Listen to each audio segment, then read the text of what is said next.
Oke, kita lanjut.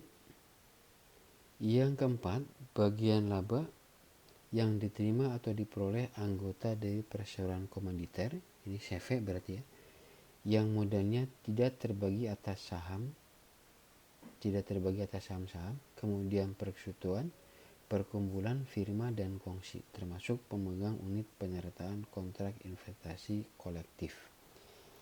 Jadi kalau kita punya perusahaan bentuknya PT, kemudian kita ambil bagian laba di PT tersebut, itu namanya dividen, ya. Dan itu objeknya PPh 23. Ya, kecuali ada pengecualian ini, maka tidak kena PPh 23. Atau kalau yang diterima oleh orang pribadi, maka objeknya 4 ayat 2. Tetapi kalau bagian laba yang diterima atau diperoleh anggota dari CV, perseroan komanditer itu CV ya, kemudian diterima juga oleh persekutuan, perkumpulan, firma, dan kongsi, termasuk yang ini, maka dia bukan objeknya PPh 23 ya, bukan objek PPh 23. Jadi jangan potong PPh 23. Yang berikutnya SHU, sisa hasil usaha koperasi yang dibayarkan kepada anggota. Jadi kalau koperasi bayar SHU kepada anggota, maka tidak boleh dipotong PPh 23.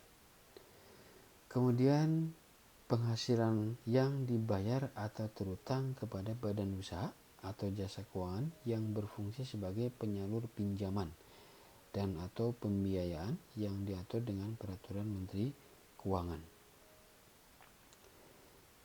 Ya, jadi ini penghasilan yang dibayar atau terutang kepada badan usaha atau jasa keuangan yang berfungsi sebagai penyalur pinjaman. Maka penghasilan yang diterima oleh mereka itu tidak boleh dipotong PPh pasal 23. Ini bisa dibaca sendiri ya, kita lewat. Ini SKB itu surat keterangan bebas ya. Jadi boleh tidak dipotong PPh 23 apabila kita memiliki SKB, surat keterangan bebas. Ini diperolehnya di kantor pajak, tetapi syaratnya yang ini. Ada 4 syarat ini yang boleh memperoleh surat keterangan bebas sehingga nanti tidak perlu dipotong PPh 23. Ini syarat permohonan, bisa baca sendiri. Kemudian saat terutangnya PPh pasal 23. Jadi kapan PPh 23 tersebut harus dipotong. Pemotongan PPh pasal 23 oleh pemotong pajak itu terutang pada akhir bulan dilakukannya pembayaran. Ya, pertama itu pada akhir bulan dilakukan pembayaran. Jadi kalau kita transaksi sewa, uangnya belum dibayarkan, maka belum terutang PPh 23.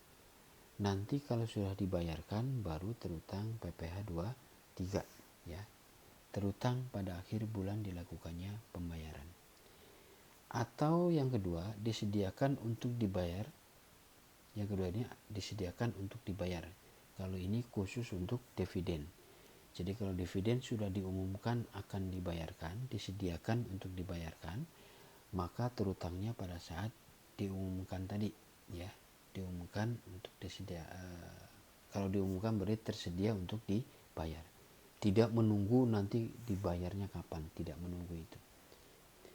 Yang berikutnya jatuh tempo pembayaran penghasilan tersebut ya, tergantung peristiwa mana yang terjadi terlebih dahulu.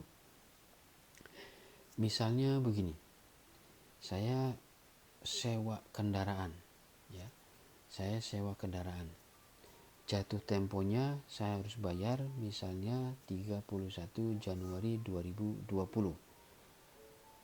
Tapi ternyata kemudian dibayarnya lewat di bulan Februari. Maka karena jatuh temponya di Januari, walaupun pembayarannya nanti di Februari, maka PPh 23 terutang pada saat jatuh temponya. Mana yang terjadi terlebih dahulu.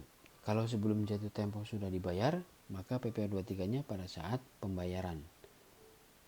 Tapi kalau jatuh tempo sudah lewat tapi belum dibayar, maka PPh 23 terutang pada saat jatuh temponya.